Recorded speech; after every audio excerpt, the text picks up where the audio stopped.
As World War II ended, a second wave of modern design swept across America. Now known as mid-century modern, it was a homegrown style enabled by new petroleum-based plastics, foam, and fiberglass, and technologies developing from wartime. Mid-century modern is contemporary with the international style in interiors. Design was spearheaded by the innovations of Charles and Ray Eames, Eero Saarinen, and George Nelson, and supported by the Museum of Modern Art and the media. It was embraced by a war victory proud public open to new ideas. It offered the right products at the right time at the right price. It was also the first original American style. Let's take a look.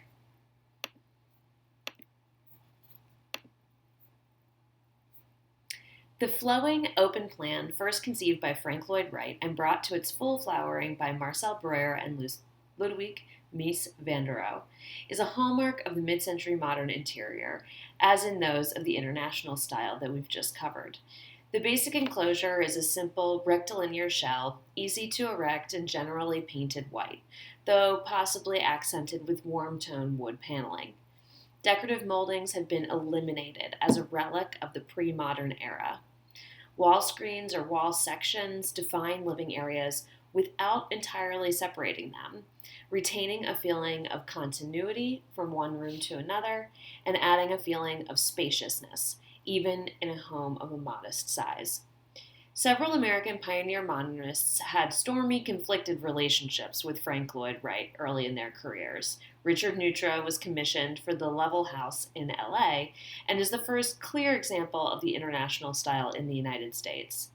The large glass areas and undecorated white wall surfaces are evidence of Neutra's commitment to the international style. This steel-framed house was largely made of components chosen from catalogs.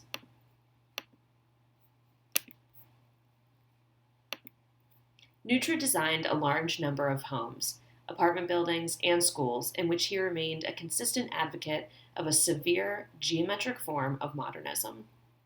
Note the resemblance of his 1946 project, the Kaufmann House's resemblance to Mies van der Rohe's Barcelona Pavilion, with intersecting planes of walls, erased boundaries between interior and exterior, and using pools like planes of water.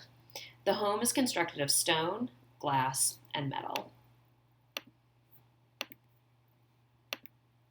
10 years earlier, Kaufmann had commissioned Frank Lloyd Wright to build him a home in Bear Run, Pennsylvania called Falling Water. Kaufmann decided to work with Neutra over Wright for his Palm Springs residence, wanting a home that was more open and airy than Wright's typical designs.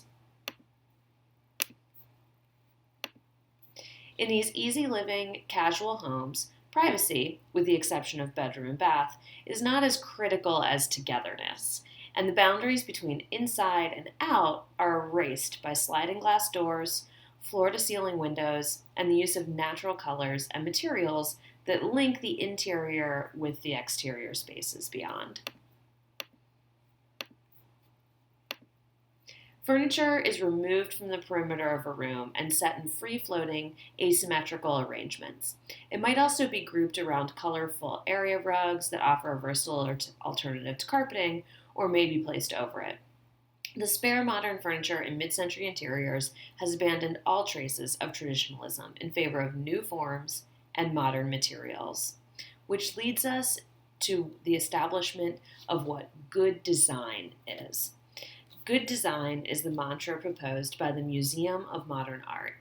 It labeled 4 characteristics. 1, it must utilize new materials and technology. 2, it must serve a practical need. 3, it should avoid unnecessary ornament. And 4, it should be affordable to the average consumer. The kitchen became a highly visible center of home life.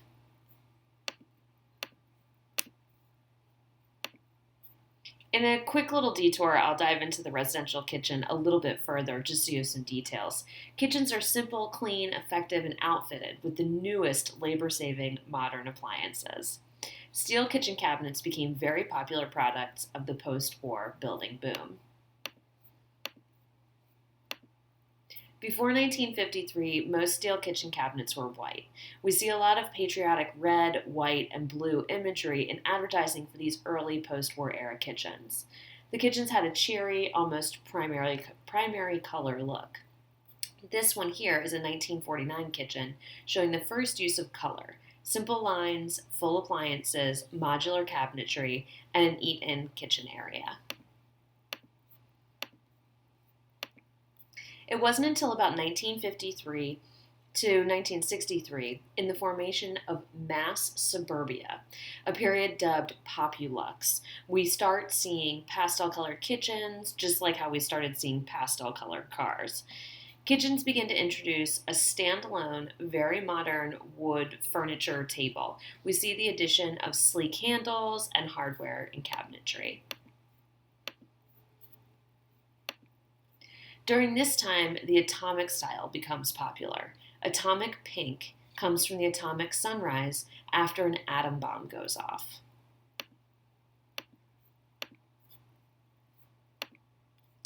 "1955 introduces the island as a new major design element of the kitchen.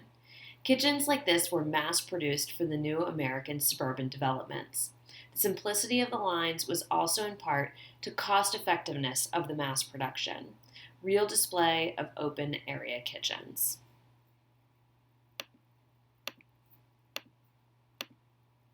Here's an example made by St. Charles Kitchens from 1959 in purple. The source on this example is Better Homes and Gardens, which is a magazine that is actually still in production today. Publication. The period brought new kinds of living space. High-rise urban apartment houses in cities and ranch house-style residences in suburban developments that sprang up to fill the need for housing in an exploding post-war economy.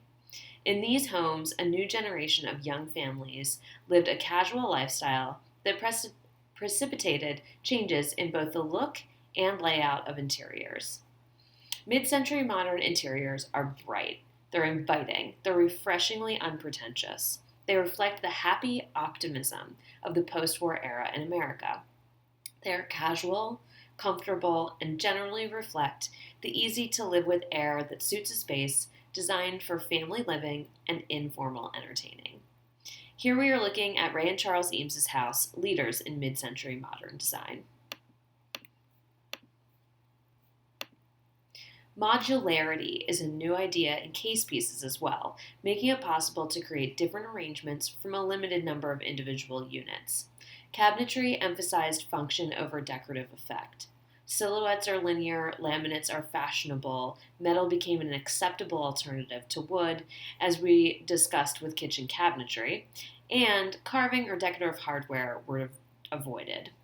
Flexible built-ins, open shelving, and pieces like folding tables, serving carts, and others that fill multiple functions are increasingly popular.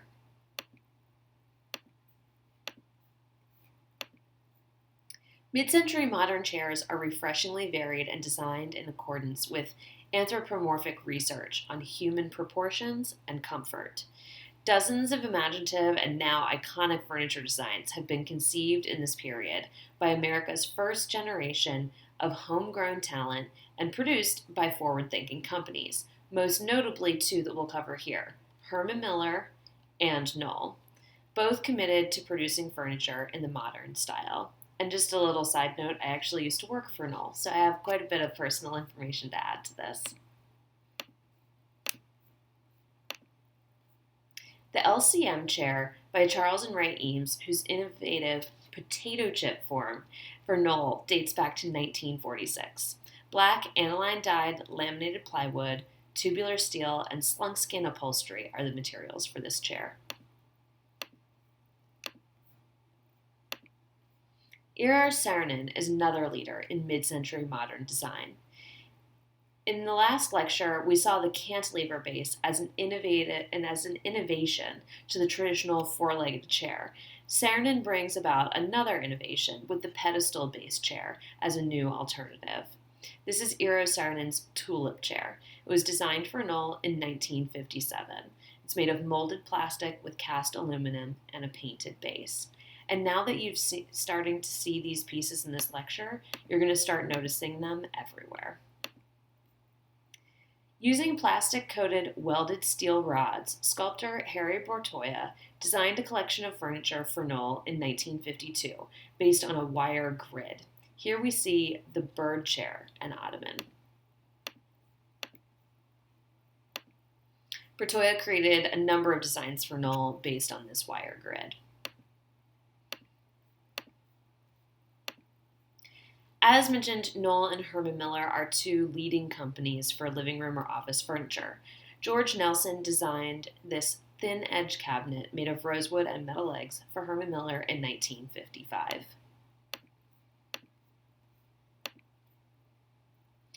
Biomorphic Forms offers an organic shape alternative, an accent piece of furniture that relieves a lot of that sameness of too many straight-lined objects.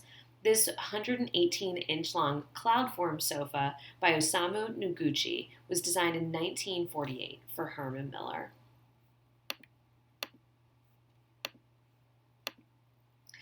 This is the Noguchi table. It's a perfect balance, literally, between art and furniture. Sculptor Osamu Noguchi created this distinctive table by joining a curved, solid wood base with a free-form glass top. The ethereal result does not diminish the practical design. A sturdy and durable table. This marriage of sculptural form and everyday function has made the Noguchi table an understated and beautiful element in homes and offices since its introduction in 1948. Again, this is another piece you will see everywhere now that you know what it is. George Nakashima became celebrated for his conoid bench in 1960. Typical of Nakashima's designs, the form uses the natural form of the tree it was actually cut from. There's sort of an extension of arts and crafts here that shows up in pieces which we now call art furniture, made by a studio craft movement of individual artisans creating one-off works in small studios. Sam Maloof is one of the best-known contemporary furniture craftsmen. This armchair on the right was designed in the 1960s. It's made of black walnut with a sculpted seat and back. So it happens during the mid-century modern period, but we see some influence coming from the arts and crafts movement.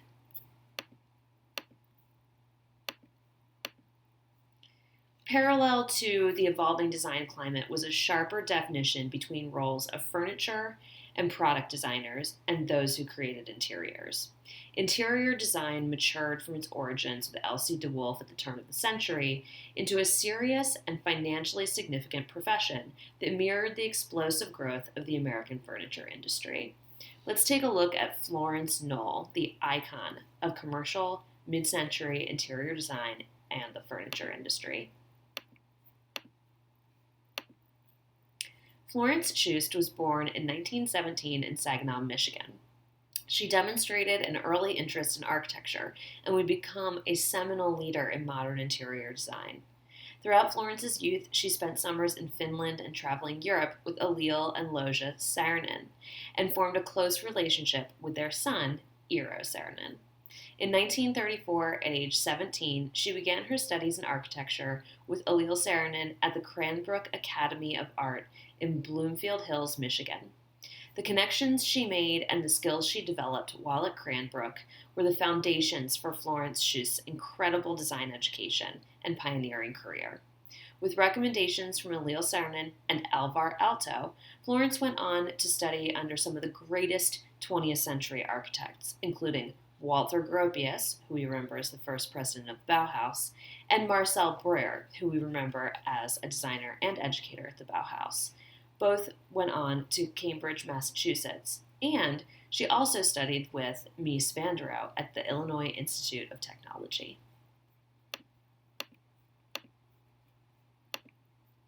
In 1941, Florence moved to New York, where she met Hans Knoll, who was establishing his furniture company. With Florence's design skills and Hans's business acumen and salesmanship, the pair, who married in 1946, grew the new company into an international arbiter of style and design. Florence would come to have tremendous formative impact on the spirit of Knoll and, by extension, on modern design. In creating the revolutionary Knoll Planning Unit in 1943, Florence Knoll defined the standard for the modern corporate interiors of post-war America. Drawing on her background in architecture, she introduced modern notions of efficiency, space planning, and comprehensive design to office planning. Florence ardently maintained that she did not merely decorate space, she created it. The planning unit rigorously researched and surveyed each client, assessing their needs, defining patterns of use, and understanding company hierarchies. Before they presented a comprehensive design informed by the principles of modernism and beautifully executed in signature Knoll style.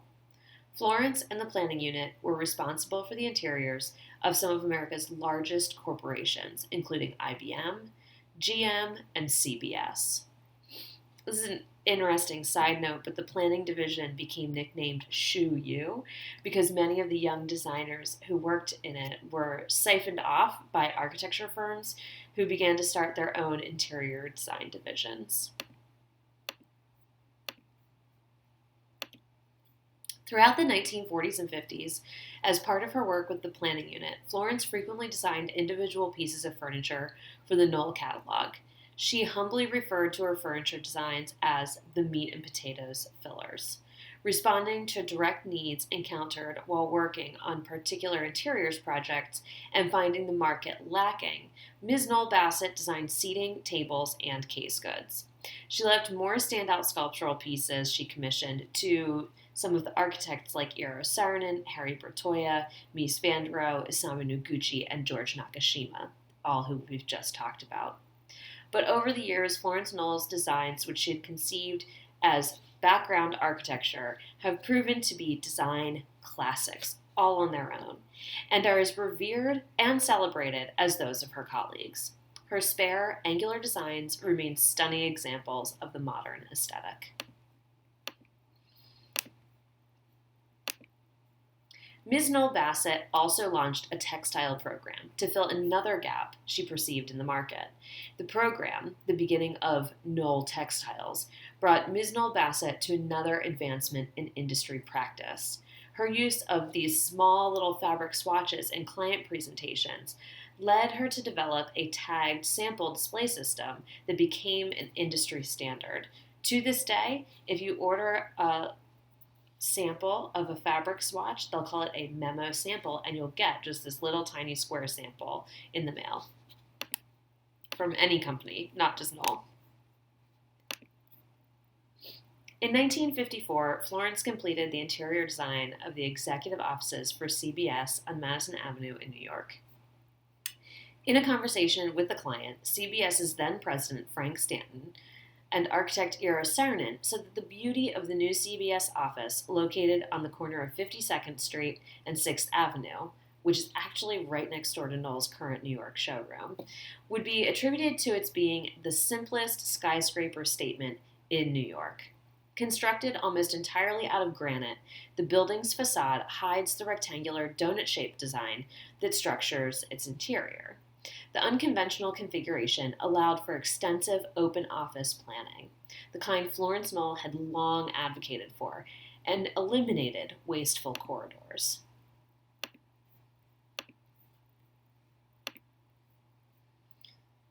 Saarinen died soon after construction broke ground, leaving his associates with the challenge of finishing the design. As a lifetime friend of Saarinen, Florence Knoll took it upon herself to plan the building's entire interior, including the open plan offices, reception areas, and executive offices. It would be her last corporate interiors project prior to retirement.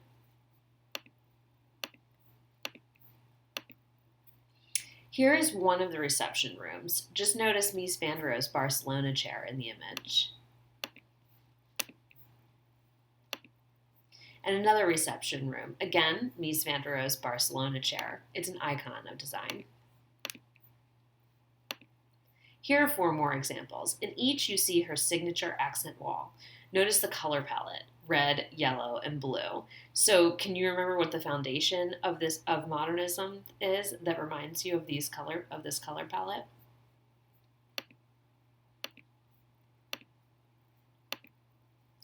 After the tragic death of Hans Knoll in 1955, Florence Knoll led the company as president through uncertain times. In 1960, she resigned the presidency to focus on directing design and development, and in 1965, after pioneering an industry and defining the landscape and aesthetic of corporate offices, Florence Knoll Bassett retired from the company. Her contribution to Knoll and to the rise of modernism in America are immeasurable. I've included a short video for you to watch about her just to recap all of this information on Canvas. Over the following years to the present, Florence received countless design awards from the AIA and ASID. In 2002, she was awarded the National Medal of the Arts, the highest honor for achievement in the field, presented annually by the President of the United States to individuals or groups deserving of special recognition by reason for their outstanding contributions to the excellence, growth, support, and availability of the arts. It's only one of countless honors and awards bestowed on her in her lifetime. Perhaps Charles Eames, a friend of Miss Knoll Bassett's from Cranbrook, summed up her contribution best when he wrote to her from Los Angeles in 1957 after visiting one of her projects. He wrote, "Each time I go east, I see something you have done. It's always good, and I feel grateful to you for doing such work in a world where mediocrity is the norm."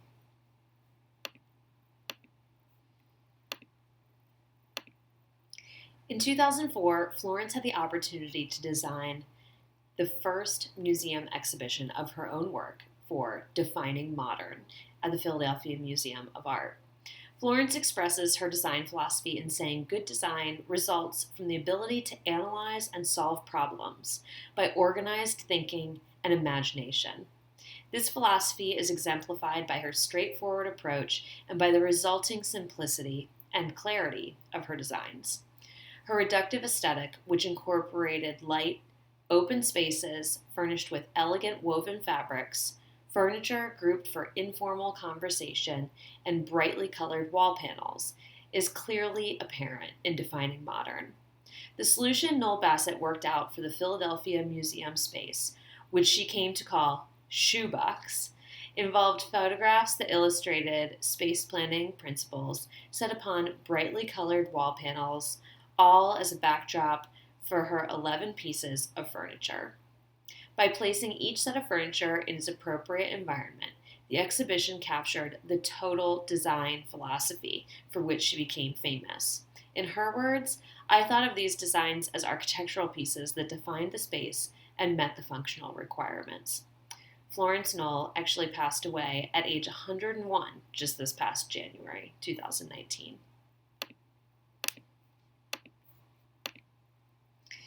In line with what the Museum of Modern Art established as good design, Frank Lloyd Wright had a utopian vision of residential design that he called Usonia. Usonia was the promise of affordable housing and shared democratic ideals. You'll learn more about this in your next media assignment. See you later.